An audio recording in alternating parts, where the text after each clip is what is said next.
Welcome to the Shower Epiphanies podcast, where we explore your hidden thoughts and desires, revealing your greatest drop the mic moments. Now, here's your host, Art Costello.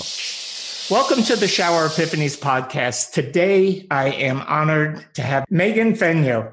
Megan is an Air Force veteran, a licensed clinical mental health therapist, speaker and a trainer, host of Blonde Bombshell podcast and I Am Enough TV, and founder of the international I Am Enough movement. Megan is an amazing person. She has got a great story. I want her to tell us her story. So Megan, go ahead and start out with telling us your story.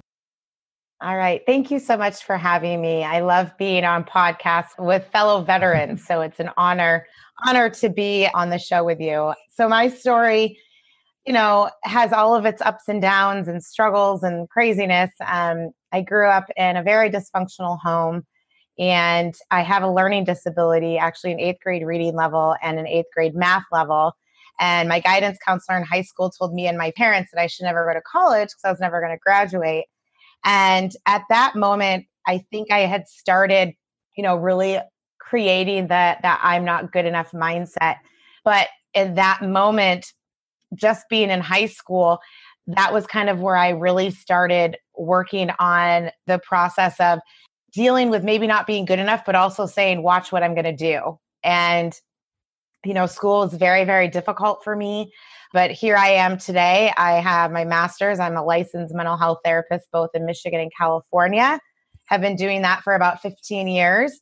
So although I still struggle with, reading and comprehension, it wasn't until I got into social work and therapy where I really thrived and didn't have, a lot of issues with doing well, in school. I still had like a computer that scanned all my reading and all of that stuff. But, I've been very, very blessed career-wise. I started working for the state of Michigan when I was 23, and everything has been government related except, once I got out of the military. So I made this crazy decision when I was 33 years old to commission as an officer in the Air Force. And so I moved from Michigan. That's where I lived for 33 years, and got stationed at Travis Air Force Base here in California and provided mental health and substance abuse treatment to active duty members. So I had already been a therapist for 10 years and working for the government. So it was kind of a crazy decision. I kind of did it backwards, where like I got all my student loans and then went into the military, and I can't use my GI Bill to pay off my student loans, but whatever, it was good. And I really had a lot of struggles in being active duty and being a therapist. It was difficult to be a therapist and creating that, client-patient relationship or client-therapist relationship, because there's so many people involved in active duty members' life, like commanders and first sergeants, and, that confidentiality isn't really there. And I struggled like, maybe I'm not a good therapist, maybe I'm not good enough, because it was really more about the ranks, I felt, than it was about our patients. So I did leave the service after 3 years, still miss wearing the uniform, but I just felt, ethically, I wasn't able to do the good work that I wanted to. So in that time, I also met my now ex-husband, which I was definitely not planning on. Like, I was not moving across, the country to meet a husband, but, that was a whirlwind of a relationship. And we met and were married within 11 months. So I was 34 at the time. And there were a lot of red flags that I saw in the relationship, but I just ignored it. And I think a lot of people are really surprised when they hear that I'm a therapist, and ignored all of these flags and ended up being in a very narcissistic, abusive marriage. And I did not even know that at the time. So kind of fast forward, there's so much in the years of 2013, February of 2018. But in that time, so I was involved with that. He had an affair for 14 months of our 2.5-year marriage. He kicked me out of our house twice. He filed for divorce and pulled the papers 4 times. And the divorce, he finally went through with the divorce because I was so traumatized and had created that story in my mind that I wasn't good enough. And if I just did this or I just did that, that I would make this marriage work. And of course, everything was my fault. You know, the gaslighting, the discarding, like everything was my fault. He literally made me feel like I was crazy, that I had all of the issues. So I was literally broken, traumatized, but even at that point, still did not know what was really going on in the realm of the abuse that I was in. So after the divorce, I still remained committed to him for 2 years. I ended up moving to San Diego. I was living in Northern California and made the decision to move to San Diego 2 years ago, thinking that, you know, maybe he would miss me, or maybe I just needed to move. At that point, I didn't know. But I had taken a job transfer because I was working at a hospital up there, and it just worked to transfer down here. 5 months after I transferred down here, I lost my job as a therapist, which was unbelievable because A, I'm a veteran, and B, I had been a therapist for almost 13 years at that point.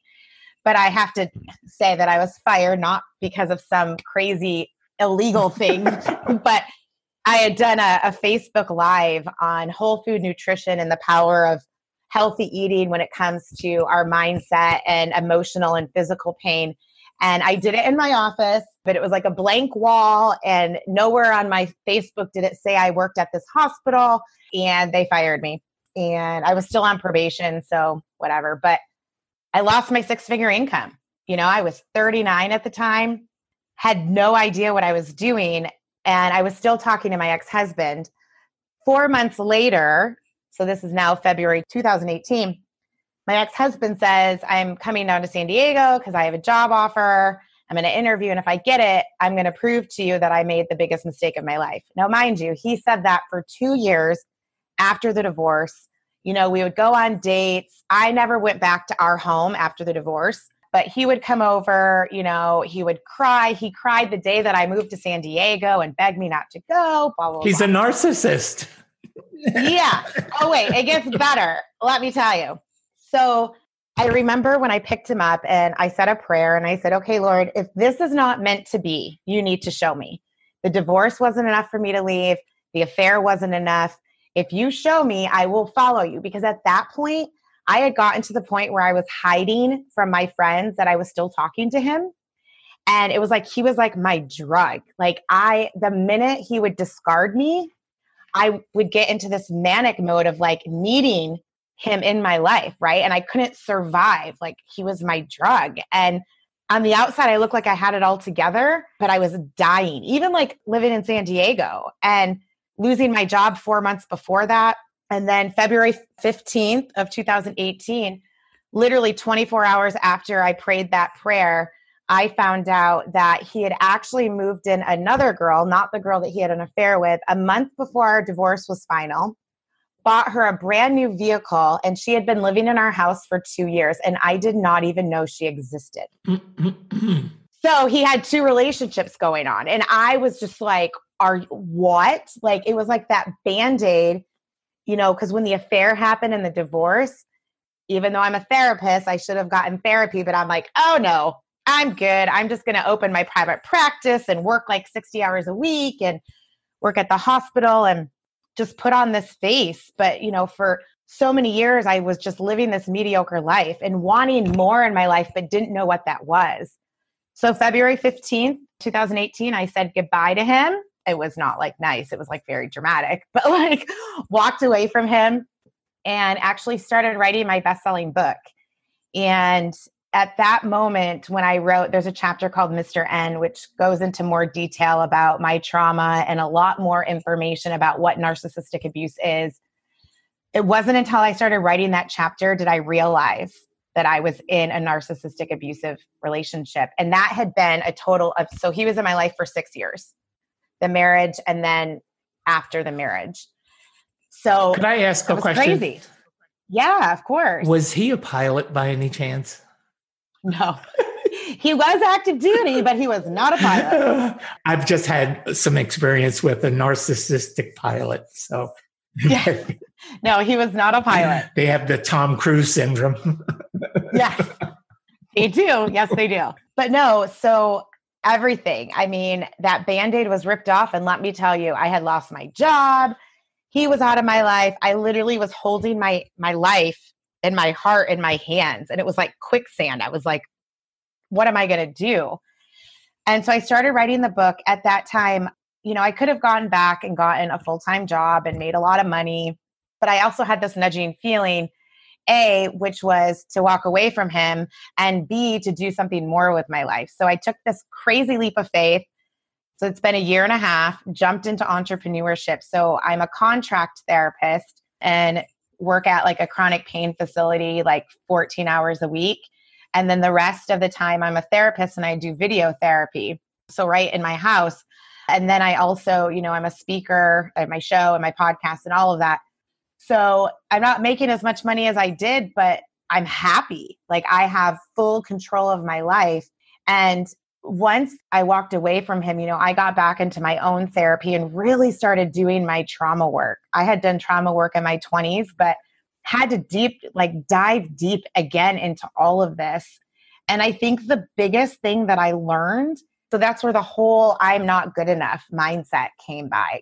I was like, not that I wasn't good enough for him, but it made me think I wasn't a good therapist, a good friend, a good daughter, sister.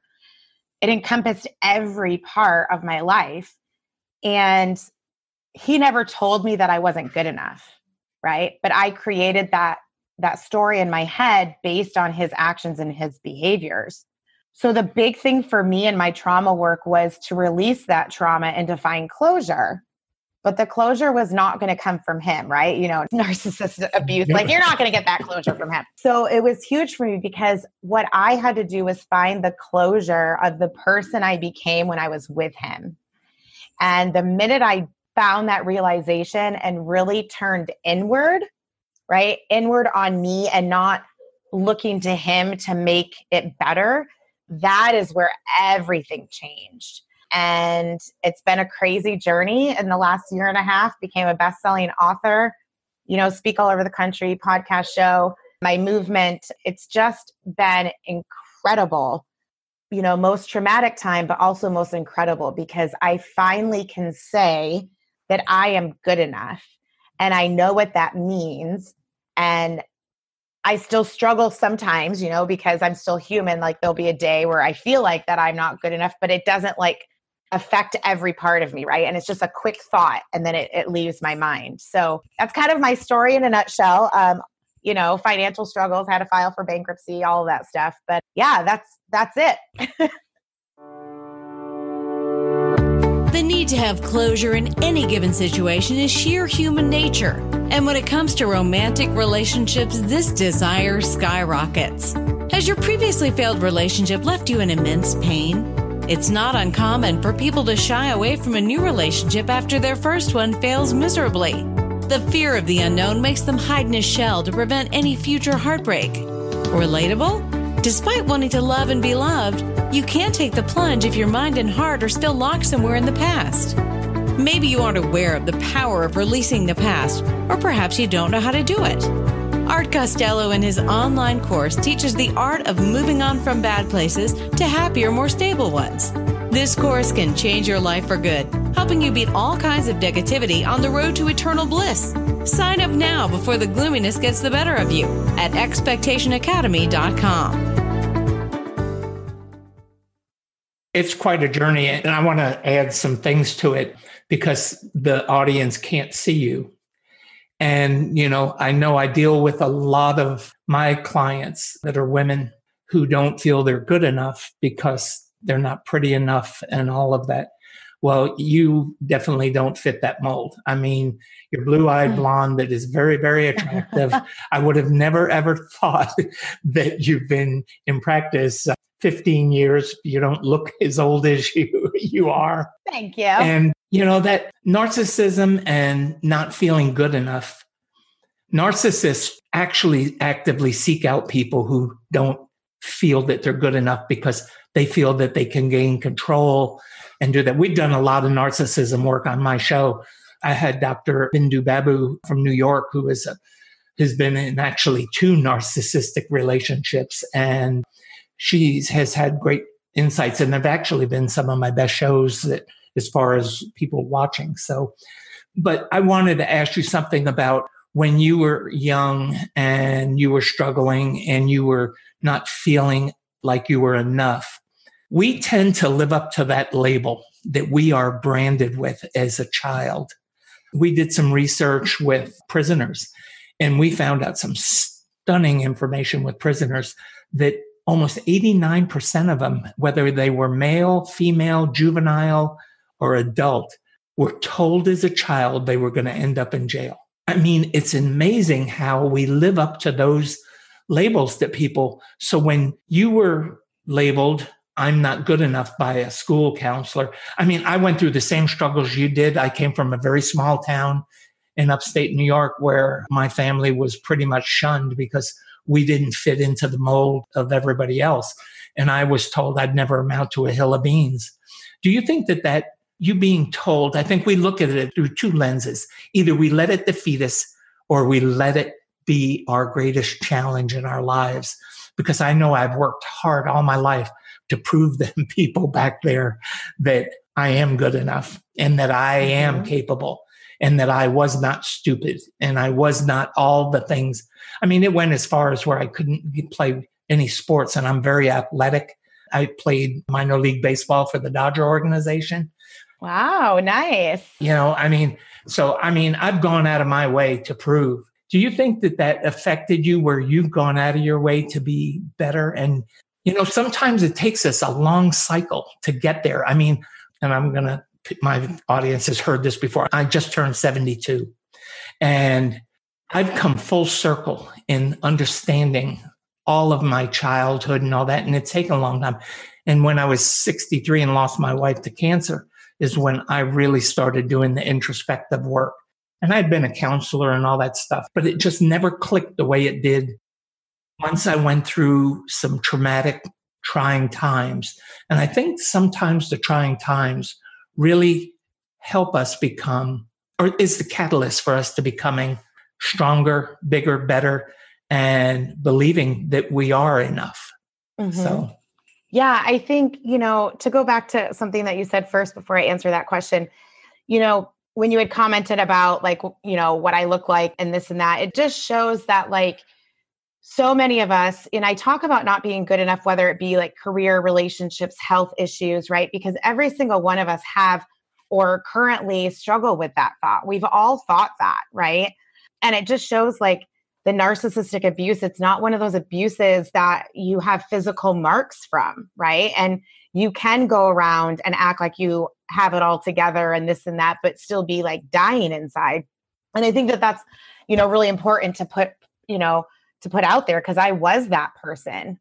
And to go back, like I said, no one has ever said those words to me. You're not good enough, right? My guidance counselor said, oh, you should never go to college. You should go to cosmetology school because you probably won't graduate. You won't graduate. So instead of saying, oh, he thinks I'm not going to graduate, I created that phrase, I'm not good enough, right? So that's the difference in my story, is that no one told me that. And so for me, I wanted to prove that I could do it. I wanted to prove to myself. And because ever since I was little, I just had this nudging feeling of wanting to help people and do something bigger with my life, to always give back and go above and beyond for people. And so I think that was my driving force. But I think I wasn't as involved in my mind at that point, I think, than I was in my early 30s and all of that stuff. I kind of was just, I was working full time, for the government and getting my master's full time all at the same time. So it was just kind of go, go, go, go, go, Has anyone ever inspired you to discover a happier, healthier, and more fulfilled you? It is a magical experience, isn't it? Inspiration is indeed very powerful, yet it's often undermined. It can lift you from the ground to the sky in no time. Have you ever thought about returning the favor by inspiring the people around you? If you don't think you have it in you, we have good news for you. Art Costello's online course has everything you need to learn to supercharge yourself and shape your character into a powerful personality. Get ready to discover your strengths and unleash the creativity within. Don't believe it? Check it out yourself by signing up for this life-changing course at expectationacademy.com. That's expectationacademy.com.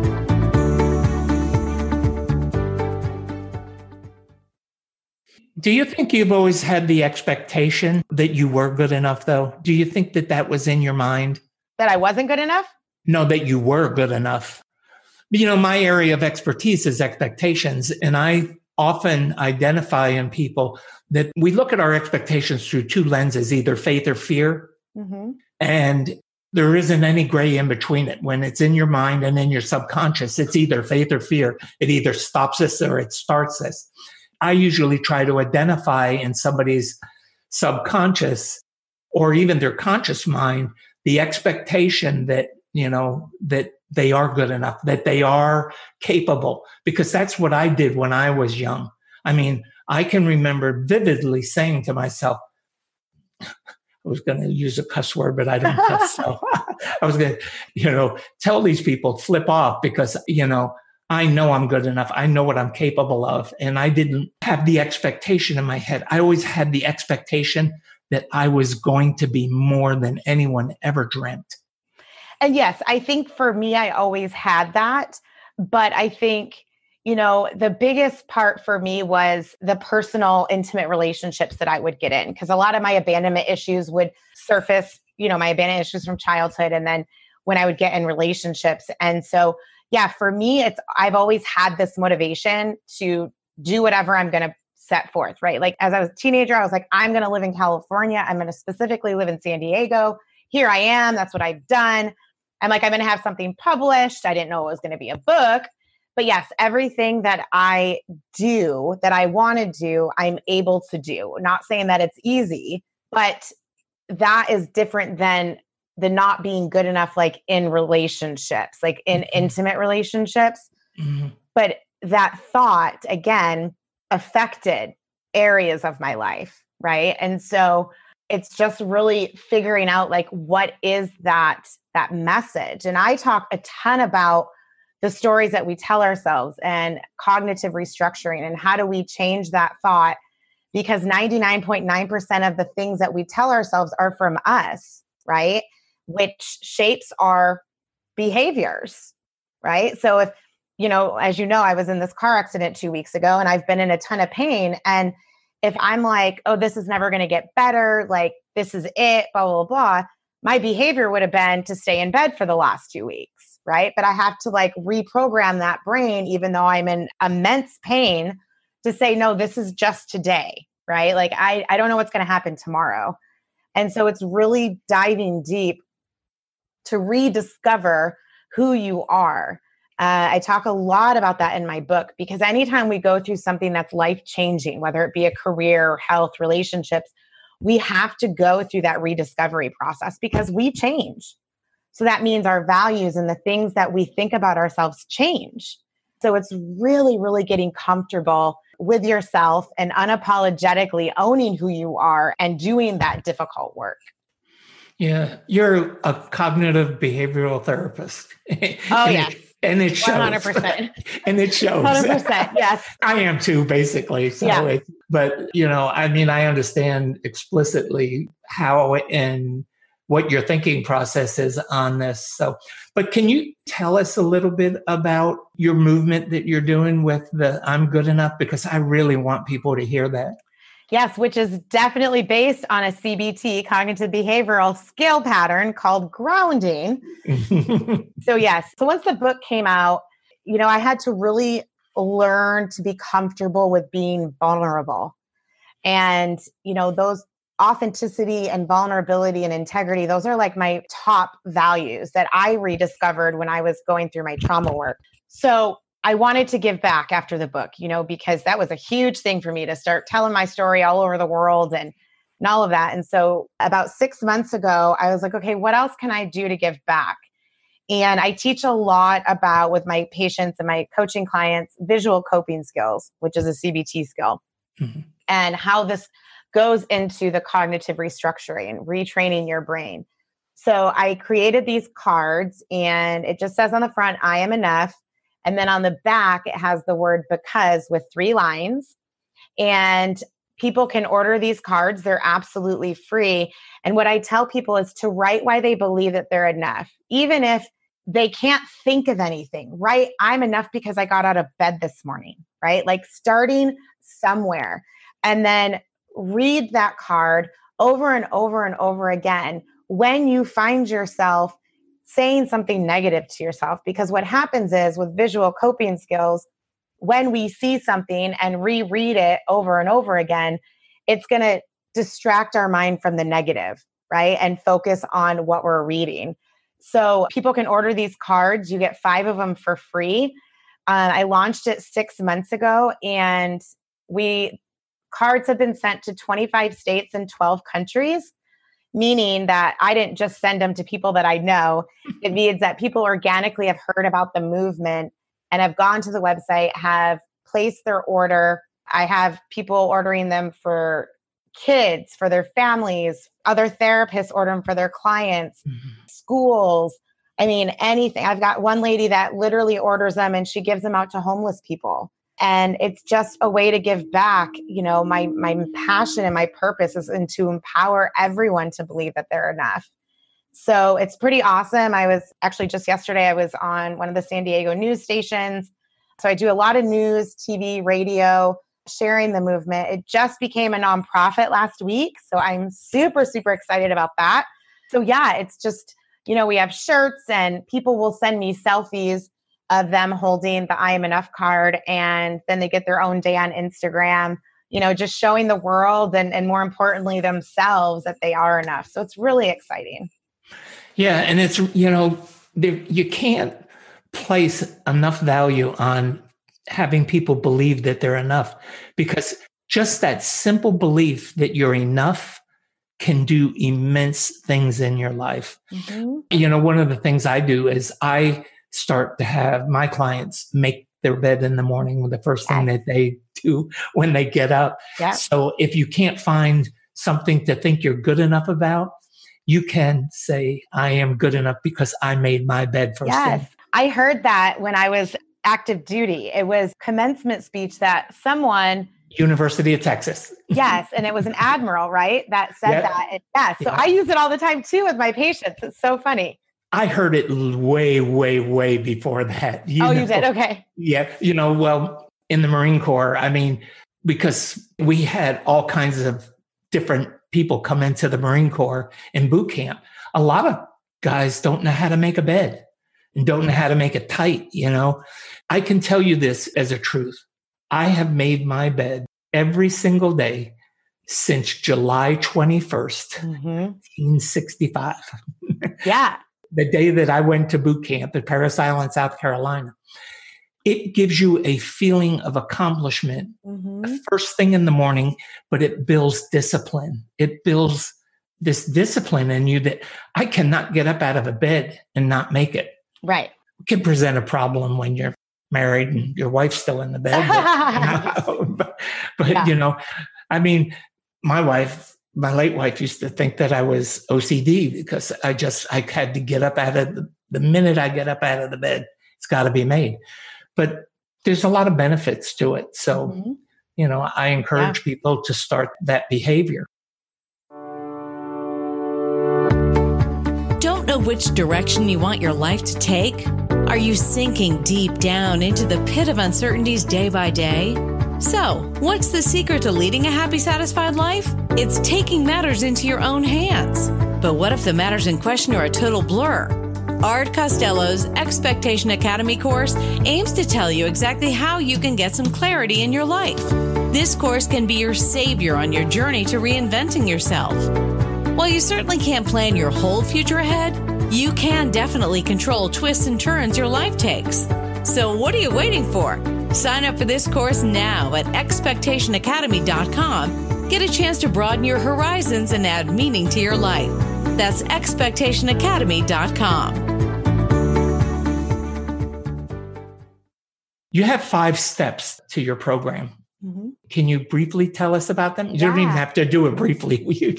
Can you tell us about them? It's fine. I never thought that, these 5 steps, I really didn't know if I was going to use them with my coaching clients and with my mental health patients, but I actually end up using them a lot. because these 5 steps that I developed were steps that I went through while I was going through my own trauma work. And so that my book was written in 5 months. So February 2018 until May 2018, the exact same time that I was doing my trauma work. So it is it's all heart and soul, that book. And it's my saving grace because that was what got me through it. So those steps were steps that I was actually going through while I was writing the book. So the first step is, and what I should say too, is what I like about the book is that, we've all read self-help books, right? And, I've done underlining and then like written in the margins and all that stuff. And then I like put it in my dresser or my bookshelf and don't look at it again. What I wanted this book to be was for people to actually start doing the work on themselves, because the I'm not good enough mindset is such a worldwide epidemic. It's crazy. So I pose questions at the end of each chapter with places to journal so that people can actually start doing this work. So the first step is discovering your true self, which is what I had talked about earlier. It's the first step that you have to do. Like, that's the deep dive. It's learning the radical acceptance. It's redefining your values and who you are now because of what you've gone through. So there's some questions in there to kind of help get you thinking about who you are today and really kind of closing that door of who you were before this, whatever happened to you. And once you start working through rediscovering yourself, you're able to start visualizing this life that maybe you never thought of. So for me, I was rediscovering myself. And then all of a sudden I started visualizing like, well, I guess I have a story. Like, I can see myself on stages. I can see myself not working full-time at a hospital for someone else, but working full-time for myself and being in control of my schedule and still being able to give back. So that for me was like so exciting, because I guarantee you if I was married or hadn't or still been at the hospital and hadn't done my work, my trauma work, I would just probably just be doing the same old mediocre thing, right? And so for me, I wanted more. And that first step led me into step 2, which is visualizing your passion and purpose. So I give you some visual tools and exercises to do to start that process. And then, of course, step 3 is grounding yourself, which is a CBT thing. So I love this chapter because we all use grounding skills and we might not even think about it. So it's all about physical and mental and soothing grounding skills. So like, you've now kind of rediscovered who you are and you're starting to visualize this life, but those negative thoughts still come in, right? Like maybe it's the superhero mindset or the I'm not good enough mindset or the waiting to be happy mindset, right? There's all these different types of mindsets that we struggle with. How do we ground that? How do we ground those thoughts so that we can continue to push forward and create the life that we want without having those negative thoughts keep us stuck? So I'll give you tons of tools and all of that stuff for that. And then step 4 is creating your strength plan. So for therapists, we have treatment plans, right? Well, this is kind of like a treatment plan, but it's a strength plan. So it includes all of your self-care, all of time management. So like, hours you have to work, family stuff, dinner, when are you going to eat, lunch, dinner, breakfast, when are you going to do your self-care, all of the things that you need to have as a plan to be able to continue creating this life for yourself. And then step 5 is strengthening your healthy habits. So this really talks about complacency, where when life starts going good, right, we stop doing maybe our self-care or our grounding skills, whether that be meditation, gratitude list, breathing, our therapeutic breathing, whatever, because life is going good, right? And we're like, okay, we got this. It's good. But then something else happens, right? Because it's life. Life is crazy. We find ourselves falling apart and maybe getting stuck again. And so step 5 really talks about how to avoid complacency. And it talks about accountability, finding your, what I love to call strength tribe. Who is that? Who are those people that are going to keep you accountable? Good, bad, and ugly, keeping you accountable with stuff. So those are the 5 steps. And I always like to tell people too, is just because you get through the 5 doesn't mean that you're not going to find yourself back in 1 again or 2 again or 3, whatever, because life is always changing. So those are the steps, just a brief overview, but it's pretty exciting. I love watching patients go through this, because the first step, 9 times out of 10, they'll come back to me and they're like, I'm not ready for this. And I had a lot of friends that read my book when it came out, and they were like, whoa, Megan, I am not ready to do step 1. And I'm like, that's okay. It's totally okay. It's hard work. It's hard work to actually get inside your brain and figure all this crap out that we have.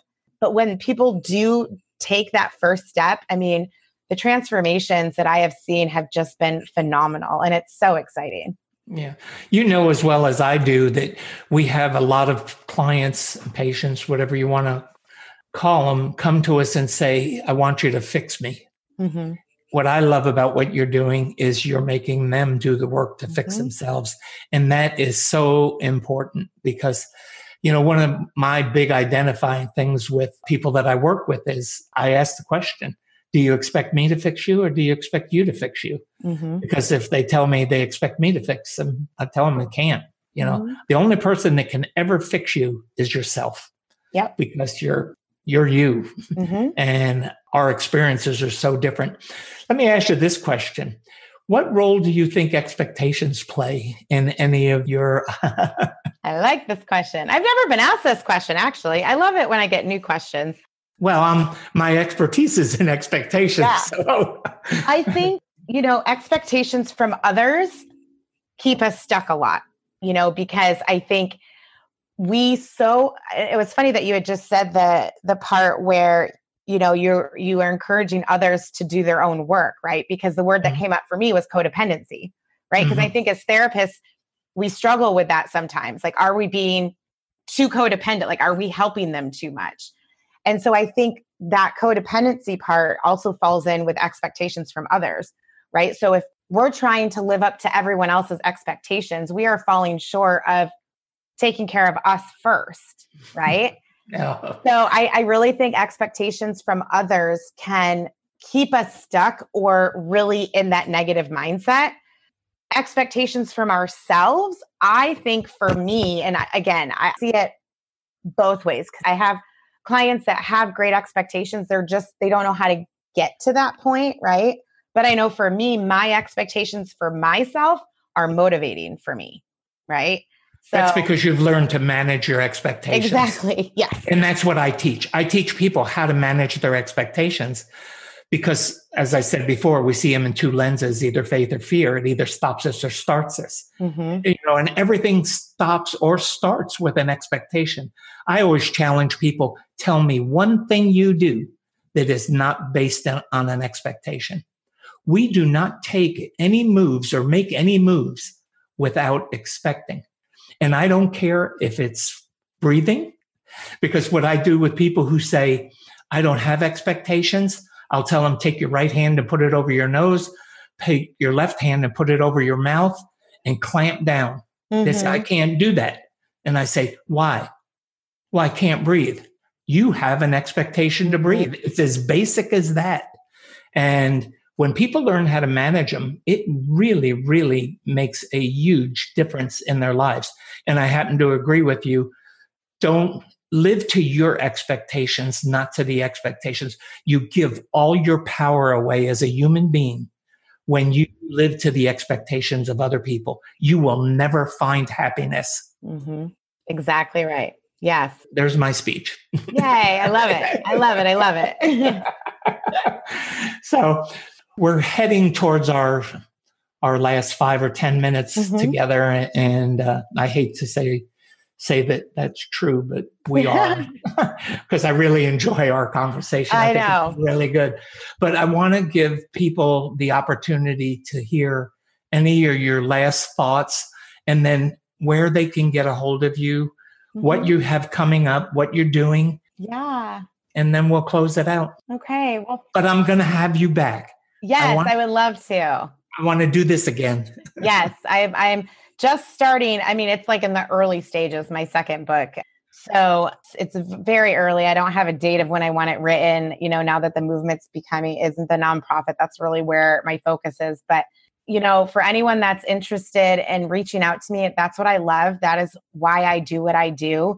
I want to hear your story. I want to be there to support you however I can, because if it's someone that really is struggling with narcissistic abuse or abusive relationship and they want to talk to someone and they feel comfortable talking to me, then that's all I want, if it's that first step. So again, no, I'm not going to make you start working with me or anything like that. I always have to put that out there, because I want to make sure that people are safe and that they're able to start doing the work without having to be afraid of calling someone because they're going to try to trap them into sessions or whatever. Right. So I always like to give that disclaimer, but excited just about the movement. Got a lot of interviews coming up, speaking engagements coming up. If you're interested in ordering the cards, you can either go to two different websites. You can go to my website, which is meganfenyoe.com.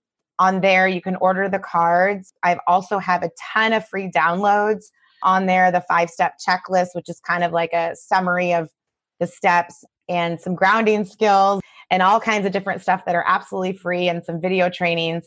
You can also go to IamEnoughMovement.info. You can also order the cards there. You can see the Instagram page with the selfies. You can order the shirts and a bunch of the other interviews. I am going to be launching I Am Enough TV. So super excited about that. It's going to be available on Roku. And that should actually be launching in the next week or two. And I am interviewing amazing, inspiring people, mainly women, but we do have a couple guys having on the show, which I'm super excited about.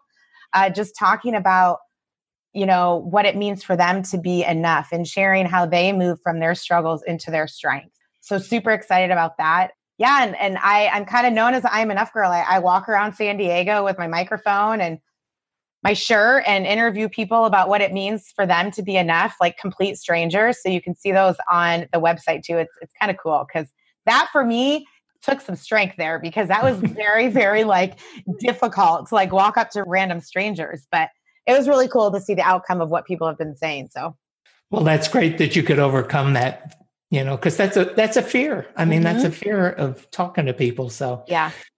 Well, with that being said, we're going to have to say goodbye, but I want to encourage my audience to reach out to Megan and the work she's doing.